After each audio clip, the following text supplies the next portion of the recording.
జరిగింది దారుణం. నన్ను క్షమించండి. అప్పుడు అలా జరగుండాల్సింది అసలు కాదు. కానీ జరిగిపోయింది. అతనితో స్నేహం చేసుండాల్సింది అసలే కాదు.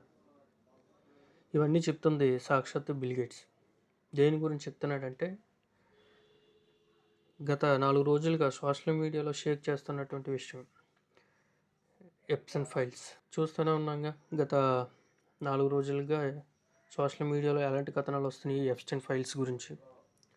ఎంత క్రూరం, ఎంత అమానుషం.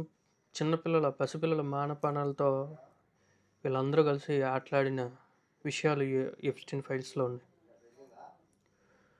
నిన్నటిదాకా ఇదంతా స్పెక్యులేషన్, ఎంతో కొంత నిజం ఉండి ఉంటుందిలే కానీ ప్రపంచంలో ఉన్న దిగ్గజాలందరూ ఒకేసారిగా ఒకే స్కామ్లో ఇలాంటి విషయాలు ఎలా ఇరుక్కుంటారు అన్న ఒక చిన్న అనుమానం ఉండేది. కానీ వాళ్ళ సాక్షాత్తు బిల్ గేట్సే వచ్చి, అవును నిజమే, జెఫ్రీ ఎప్స్టీన్తో నాకున్న సంబంధాలు స్నేహం నిజమే, కానీ అలా జరగుండాల్సింది కాదు, నన్ను క్షమించండి, జరిగిన దానికి నేను క్షమాపణ చెప్తున్నాను, కానీ ఇందులో నా తప్పేమీ లేదు, కేవలం విరాళాలు సేకరించడం కోసం ఆయన దగ్గరికి వెళ్ళాను అని వాళ్ళు ఆయన చెప్పుకొస్తున్నాడు. అయితే ఇప్పుడు అనిపిస్తుంది ఇదంతా నిజంగానే జరిగింది, ఈ నరరూప రాక్షసులంతా కలిసి ఈ శాండల్ నడిపించారని. ఎంత అమానుషం అంటే, మనిషి అనేవాడు ఎవడో కూడా ఇంతటి దుర్మార్గానికి ఒడికట్టడు అనమాట.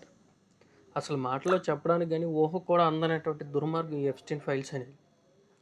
ఇంకా ఎంతమంది ఈ ఎప్స్టైన్ ఫైల్స్లో బయటకు వస్తారో, కాలం వీళ్ళని ఎలా శిక్షిస్తుందో చూడాలి.